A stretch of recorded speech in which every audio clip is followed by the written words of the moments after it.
BC panchayat ఏంది madam? అంటే మా వాళ్ళే ముఖ్యమంత్రి కావాలి, బీసీలే ఎక్కువ ఉన్నారు, జనాభా ఎక్కువ ఉన్నారు కాబట్టి.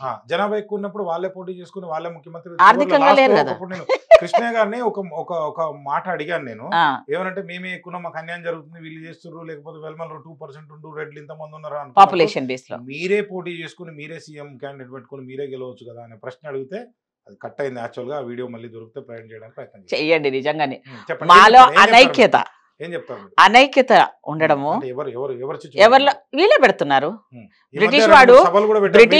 బ్రిటిష్ వాడు మన వాళ్ళని అల్లూరి సీతారామరాజు దగ్గర నుంచి మనలో ఐక్యతగా ఉన్న వాళ్ళని కాపాడడం కోసం ఎవరిని వాడుకున్నాడు? ఏ కులంలో నుంచి ఆ కులంలో వాడిండు, ఎవరి టీంలో నుంచి వాళ్ళనే వాడుకొని వాళ్ళని చంపేసిండ్రా లేదా మన వాళ్ళని అందరినీ.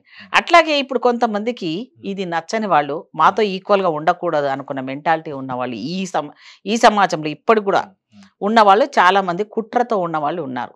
అందరూ రెడ్డిలు చెడ్డవాళ్ళు కాదు, అందరూ బీసీలు చెడ్డవాళ్ళు కాదు, ఇంటెలెక్చువల్స్ ఉన్నారు.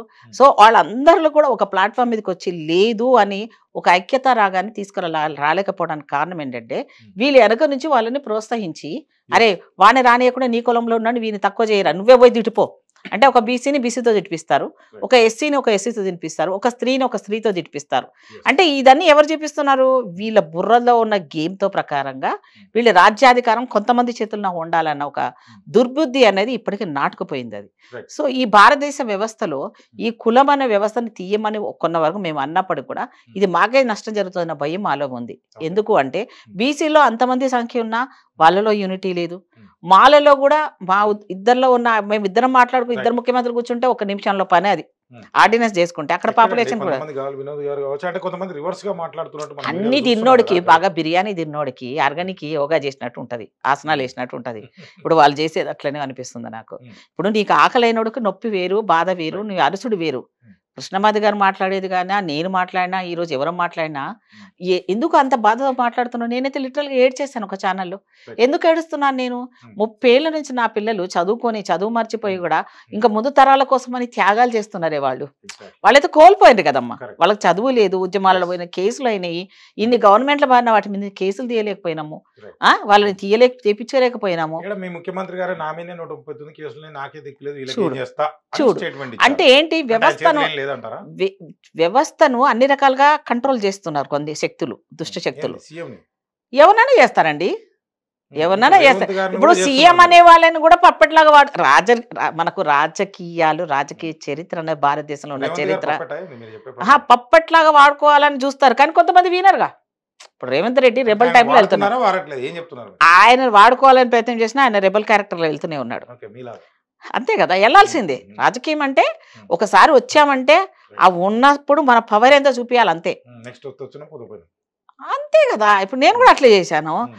అది ఎఫెక్ట్తో ఇప్పటికీ నా మీద కచ్చత కట్టి ఉంటారు. అమ్మో ఇంత తెలివిదా, ఇంత ధైర్యంగా రెబల్గా చేసింది. తర్వాత నేనేమి నిర్దాక్షిణంగా నిర్ణయాలు తీసేసుకున్నా.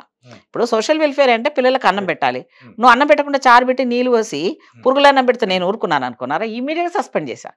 మళ్ళీ వాళ్ళని రివోక్ చేసుకోలేదు నేను. వాళ్ళని పక్కదారి నుంచి వచ్చి కూడా ఆయన ప్రాధేయపడినా ముఖ్యమంత్రి వరకు కూడా పైరవి చేసినా కూడా నేను రిజెక్ట్ చేసి పడేసిన. ఈ రోజు నాకు అతృప్తి మిగిలింది. నాకు పుష్పలీల గారు అయితే ఎస్సీ వర్గీకరణకి లేకపోతే కాంగ్రెస్ పార్టీ అయితే అనుకూలంగా ఉన్నట్టు కనబడుతుంది. దానికోసం మరి యుద్ధం, ఈ సెమినార్లు, ఈ మీటింగ్లు, ఈ కొట్లాటలు మరి ఎందుకు మరి ఈజీగా అయిపోతుంది? ఇప్పుడు మేమే మా సమస్య గురించి మేమే కావలసినట్టు కాకుండా లేదమ్మా, అందరు సపోర్ట్ ఉన్నా. ఇప్పుడు ఈ రోజు మా సబ్ కులం వాళ్ళు, మా తమ్ముళ్ళు పెడుతున్నారు, వివేక్ లాంటి వాళ్ళు అన్నలు పెడుతున్నారేమో కానీ ఈ రోజు రెడ్డిలు సంఘం వాళ్ళు సపోర్ట్ చేస్తూ మీటింగ్లు పెడుతున్నారు. ఇది ఇప్పుడు ఆటోమేటిక్ గా ఒక రకంగా పూలప్ అవుతున్నాడు. తెలంగాణకి ఎట్లయితే అయిందో స్ట్రెంగ్ అవుతున్నాం కదా, డెఫినెట్ గా జరుగుతుంది, జరగాల్సిందే. అవునన్నా కాదన్నా జరగాల్సిందే, ఎవ్వరు ఆపేది లేదు. అంతే, ఎవరు వచ్చినా ఆగేది లేదు. ఎస్సీ వర్గీకరణ ఇయ్యాల్సిందే. ఉద్యోగాలలో కూడా ప్రమోషన్స్ అంటే ప్రైవేట్ ఉద్యోగాల్లో కూడా మాకు కొంత సమయం వరకు మా రిజర్వేషన్ కంటిన్యూగా ఉండవలసిందే. మాకు ఇంకొక 50 సంవత్సరాలు కాదు, 50 సంవత్సరాలు అయితే మినిమం ఉండాల్సిందే మాకు రిజర్వేషన్.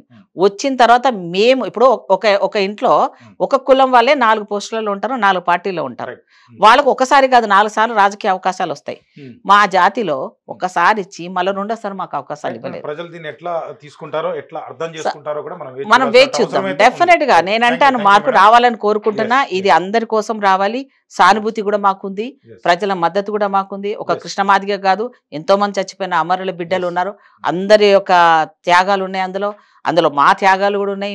మేము చేశాము, ఎంప్లాయీగా చేశాము, మంత్రిగా చేశాము. నాలాంటి వాళ్ళు ఎంతో మంది చేశారు. అది ఒక్క గాంధీకి చెందినట్టు చేయడానికంటే కూడా ఒప్పుకోము మేము. సుభాష్ చంద్రబోస్ గారు ఉన్నారు, ఆ రోజు అందరూ ఉన్నారు. నేనైతే అట్లా అంటాను. ఒక గాంధీ క్రెడిబిలిటీ స్వాతంత్రం వచ్చిందంటే కూడా ఒప్పుకునేదాన్ని కాదు నేను సుభాష్ చంద్రబోస్ వర్గం. నేను ఒక చెంపదెబ్బ కొడితే నేను ఊరుకునే క్యారెక్టర్ కాదు. నేను మళ్ళీ కొట్టమంటా. నేను ఇప్పుడు జరుగుతున్న ట్రెండ్కి ఇలాగే ఉండాలి. అంతేగాని మనం అహింసవాదులం అంటే మార్పుకు అనుగుణంగా మారాలి అంటాను. దేశం అట్లా ఒక పక్కన వెళ్తున్నప్పుడు మనకి గొర్రెలాగా వెళ్ళడం కాదు, మనం మేకల్లాగా మారాల్సింది అని అంటాను. సో పుష్పలీల లాంటిది నాలాంటిది మొండిదో నోరు గాయిదో రాజకీయాలు అవసరం ఉన్నదా?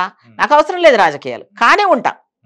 నాలాంటిది ఉండడము అంటే నా జాతిలో నాలాంటిది లేరు. వెనకటి ఒక సదాలక్ష్మమ్మ ఉండింది, ఆ తర్వాత నేను ఉన్నాను.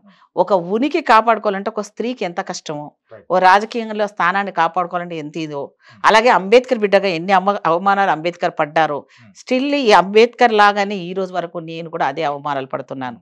సో అయినప్పటికి కూడా వదిలే ప్రసక్తే లేదు, సాధించేంత వరకు వదిలేది లేదు. Thank you madam. రైట్.